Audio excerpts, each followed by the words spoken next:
Hi everybody, this is Aaron, and today is Friday, February 22nd, 2013, and you're watching 5 Awesome Musicians. There are so many challenges we need to get to today, so I'm going to jump right in. First, Chris, that was some beautiful guitar playing. I had no idea you play classical guitar. One of my best friends from high school plays classical guitar, and it's a beautiful instrument. Do you know the Vivaldi Concerto? That's another beautiful piece. Chris's challenge for us this week is to tell you what we think the most romantic song on our instrument is. So, since I play cello, but I also conduct, I'm going to give you two pieces, one on the cello and one orchestral piece. One of the most romantic pieces ever written for the cello, in my opinion, is the Elgar Cello Concerto. So I'm going to play you a snippet of that. The piece was made popular by a British cellist named Jacqueline du Pré, and she passed away at a very young age in the late 80s, and she was a phenomenal cellist. She really made the Elgar famous and a standard. So we're going to hear a little bit of the fourth movement from that concerto.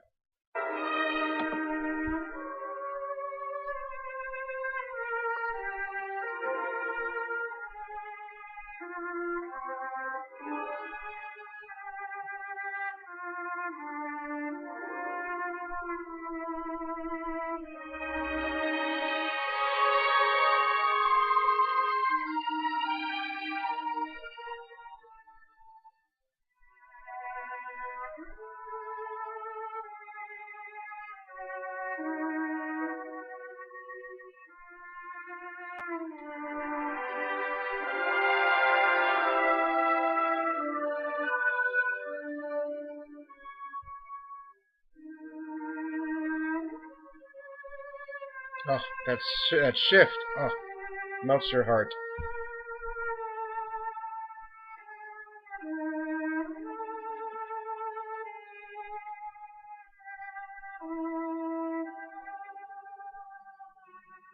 So that was some of my favorite romantic pieces on the cello, and now I'm going to play for you some of my favorite romantic pieces from the orchestral repertoire. And this piece is by Prokofiev, and it's from his ballet Romeo and Juliet. And this, the love motive from Romeo and Juliet, and it comes through in and out various times in the ballet, and this is when it's played at the end.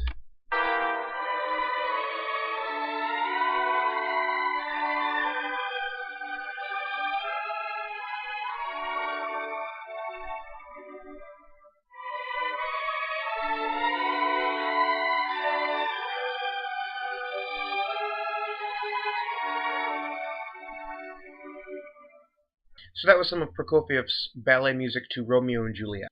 Moving on, I even made a list of all the things I had to cover today because there were so many things. So Andre, you showed us your weird shoulder. Now I'm going to show you something that I don't really find weird, but apparently a lot of people do. My thumbs are double jointed. So I can do... Oh, wait. There it is. Like a thumbs up. So I can do like two thumbs up, like that, and they're just opposable, I guess. I don't know. And a lot of people find that kind of weird. So that's my weird thing. Also, Andre, I do the same thing with mixing two songs that don't go together, but they sound like they should. One of the most common ones I do is a song from The Lion King.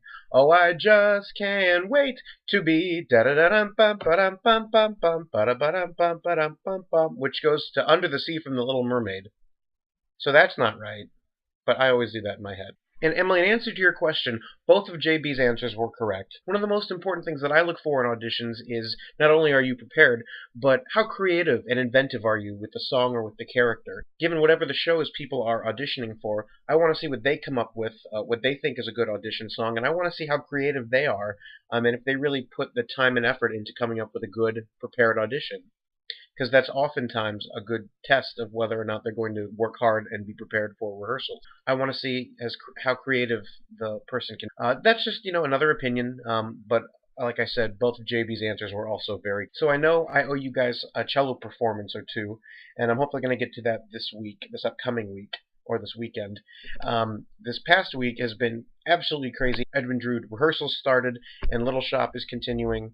And if anyone is in the Springfield, Illinois area, on Sunday at 2:30 at the Hoagland Center, my community orchestra is doing a fundraiser concert called Symphony Suites. It's a sort of a belated Valentine's Day concert, and we're doing Broadway's greatest love songs with 4 tremendous singers, and Andre's also playing. So that's Sunday at 2:30 if you guys are doing anything. As you can tell, I'm in a different location from Andre's challenge. I'm actually sitting on Andre's bed while he's at rehearsal. See, Here's his TV, and there's his piano. So yeah, hey buddy. And then, so today's button-down shirt of the week is this blue button-down shirt with gold stripes down, also probably from Kohl's. So that was today's button-down shirt of the week. Well, the Oscars are coming up on Sunday, so I want to challenge everyone to see if they can remember the very first movie they saw in the movie theaters and what it was, and if there's anything you remember about it. I remember the first movie I saw in theaters was 1991. I was 2 years old, and it was Beauty and the Beast, which was the first animated film ever to be nominated for a Best Picture Oscar. It lost to Silence of the Lambs.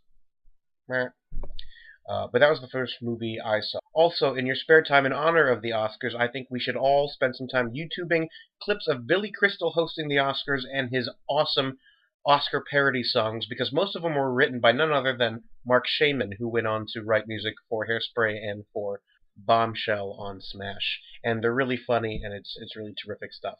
Well, that's all from me this week. Have a great weekend, and don't forget to like us on Facebook and comment below and subscribe to us on YouTube. Have a wonderful weekend.